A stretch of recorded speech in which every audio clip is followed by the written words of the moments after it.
السلام عليكم ورحمة الله وبركاته. ازيكم وعاملين ايه؟ يا رب تكونوا بخير. معكم النهاردة فيديو جديد، وصفة جديدة، وهنعمل مع بعض البرينجلز زي ما انتوا شايفين كده، مقرمش وخطير. هنعمله بطريقة سهلة وبسيطة واقتصادية، مش مكلفة خالص، مكونات متوفرة كلها في البيت. خلاص، يلا بينا نشوف هنعمله ازاي مع بعض. اول حاجه معايا حبتين من البطاطس متقشرين ومتقطعين مكعبات زي ما انتوا شايفين كده. خلاص، بعد كده هنزل عليهم بميه. مستوى الميه هيغطي البطاطس بتاعتنا. خلاص، بعد كده هرفعهم على درجه حراره متوسطه لغايه لما البطاطس تتسلق معانا بشكل كويس. بعد كده بنختبر البطاطس بتاعتنا بالشكل ده كده، واول ما نتاكد ان هي استوت بشكل كويس خلاص كده بنرفعها من على النار وبنصفيها. بعد كده ببتدي ان انا اهرس البطاطس بتاعتي بشكل كويس، ممكن بالشوكة، ممكن بالهراسة، بأي حاجة متوفرة عندك تقدري تستخدميها. ولازم نهرسها بشكل كويس جدا جدا جدا زي ما انتوا شايفين كده.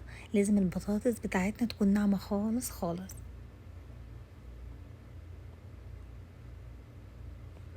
وعلشان نتأكد من نعومة البطاطس بتاعتنا لازم بنعديها على مصفى تكون ضيقة بالشكل ده زي ما انتوا شايفين كده. خلاص، الخطوة دي مهمة جدا، ما ينفعش ان احنا ما نعملهاش. تمام، خلاص لازم البطاطس تكون ناعمة قوي قوي. شايفين البطاطس طالعة من المصفى ازاي؟ اهو ده القوام اللي احنا محتاجينه وعاوزينه في وصفتنا النهاردة.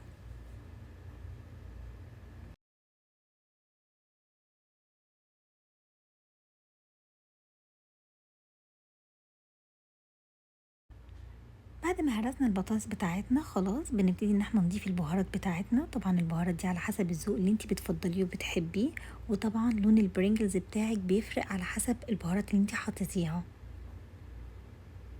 وبعد كده هنزل بحوالي معلقة كبيرة من النشا. خلاص، النشا علشان خاطر بتدي قرمشة كده شوية. تمام، عشان البرينجلز بتاعنا يقرمش معانا. خلاص كده طبعا بنخلطها بشكل كويس جدا مع باقي العجينة بتاعتنا.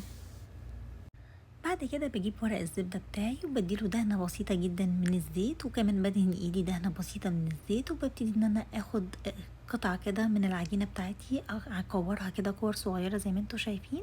وبجيب قطعة صغيرة من ورق الزبدة زي ما انتوا شايفين كده، ببتدي ان انا افردها فوق العجينة. وبعد كده بالكاس بتاعي علشان العجينة متلزقش في الكاس مباشرة لازم احط قطعة من ورق الزبدة.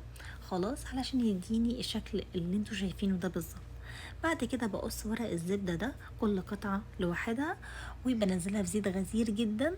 خلاص، وببتدي ان انا احمرها في الزيت زي الدونتس بالظبط، بنفس طريقة تحمير الدونتس بالظبط. وطبعا تقدري تسويه في الفرن بدون زيت خالص، بيكون حلو برضو. خلاص، بس كده ده الشكل النهائي، حلو قوي ومقرمش. طبعا انا قدمته مع كاتشب مايونيز، انا كنت عاملاه معاكم، هحطلكوا اللينك بتاعهم في صندوق الوصف. وبس كده، يا رب الفيديو يكون عجبكم، وصفة النهارده تكون عجبتكم. اشوفكم فيديو جديد ووصفة جديدة، والسلام عليكم ورحمة الله وبركاته.